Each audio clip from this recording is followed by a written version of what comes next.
ప్రేమని ధీరజ్ పెళ్లి చేసుకున్నందుకు ప్రేమ వాళ్ళ నాన్నకి చాలా కోపం వచ్చేసి ఒక గన్నుని తీసుకొని వచ్చి వాడిని కాల్చేయడానికి చూస్తూ ఉంటాడు. ఇంతలో అది చూసిన వాళ్ళందరూ అయితే ఒక్కసారిగా షాక్ అయిపోతూ ఉంటారు. అక్కడికి ప్రేమ వచ్చి ఆగండి నాన్న, మీరు ఇలా చేయడానికి వీలు లేదు అని చెప్పేసి అయితే అంటూ ఉంటుంది. ఆ మాటలు వినగానే అక్కడ ఉన్న ధీరజ్ అయితే ఒక్కసారిగా షాక్ అయిపోతూ ఉంటాడు. ఇంతలో అక్కడ ఉన్న ప్రేమ వాళ్ళ నాన్న మాత్రం, ప్రేమ నువ్వు మర్యాదగా తప్పుకో, వీడు ఎంత పెద్ద తప్పు చేశాడో వాడికి ఈ రోజే తెలియాలి అని చెప్పేసి అయితే అంటూ ఉంటాడు. నువ్వు మర్యాదగా తప్పుకో అని చెప్పేసి అయితే అంటూ ఉంటాడు. ఆ మాటలు వినగానే అక్కడ ఉన్న ప్రేమ మాత్రం, నాన్న నువ్వు ధీరజ్ని కాల్చడానికి వీలు లేదు, ఎందుకంటే ధీరజ్ నన్ను లేపుకొని వెళ్ళి పెళ్లి చేసుకోలేదు, నా ఇష్ట ప్రకారమే నేను పెళ్లి చేసుకున్నాను ధీరజ్ని అని చెప్పేసి అయితే అంటూ ఉంటుంది. ఆ మాటలు వినగానే అక్కడ ఉన్న వాళ్ళ నాన్న అయితే ఒక్కసారిగా షాక్ అయిపోయి ప్రేమ వైపు చూస్తూ ఉండిపోతాడు.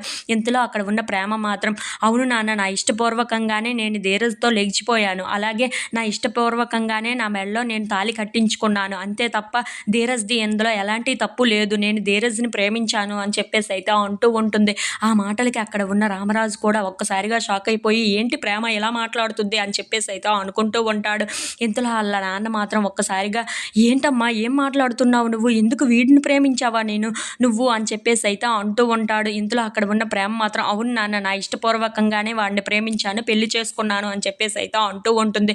ఇంతలో రామరాజు ధీరజ్ని ఇంట్లోకి తీసుకొని వెళ్ళి చెంప మీద చాలా గట్టిగా కొట్టి, నా పరువు తీయడానికే నువ్వు పుట్టినట్టు ఉన్నావురా, మా కడుపుని చెడపుట్టావు కదరా నువ్వు, ఎందుకురా ఇలా చేస్తున్నావు, మా పరువుని తీసేస్తున్నావు కదరా నువ్వు అని చెప్పేసి అయితే ధీరజ్ని కొట్టి మరి చాలా తిడుతూ ఉంటాడు. అది చూసి ధీరజ్ అయితే చాలా బాధపడుతూ ఉంటాడు. If you like this video please like, share and subscribe.